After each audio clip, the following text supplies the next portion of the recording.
Okay, here is a video to go over our math lesson for today. So when you see this, it's going to be the 511 math quick quiz, and it's going to be just some really good ways for us to practice and make sure we are going to be ready for a few things. We are going to be taking our math test on Wednesday. We're having a math review tomorrow for Tuesday. We're going to have a math test on Wednesday. So I'm going to go to start new attempt here. So the first question here is going to be all about money. So Reg paid $3.68 for a plant. He paid with 4 $1 bills. How much change should he get? So I'm going to go to explain everything here just to talk about this a little bit. So I'm just going to make up a different problem. Let's say I go to the store and I buy something that costs $1.38.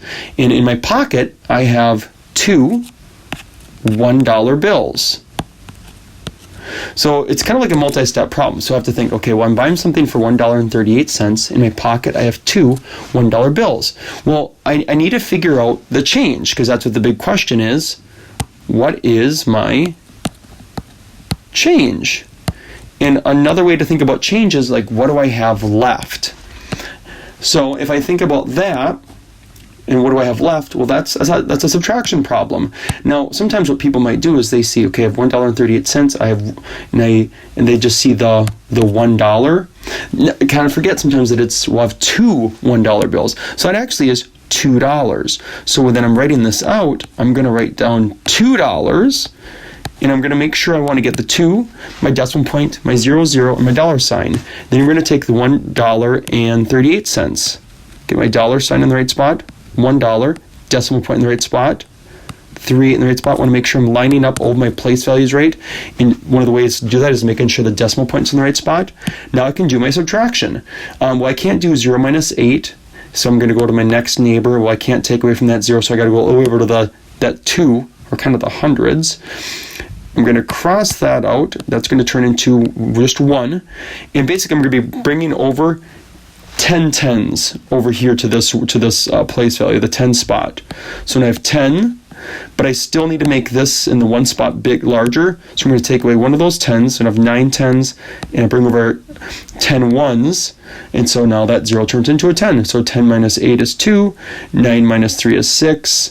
Bring my decimal point down, 1 minus 1 is 0. And so I have 62 cents as my change. And that's what you're going to be doing for number 1.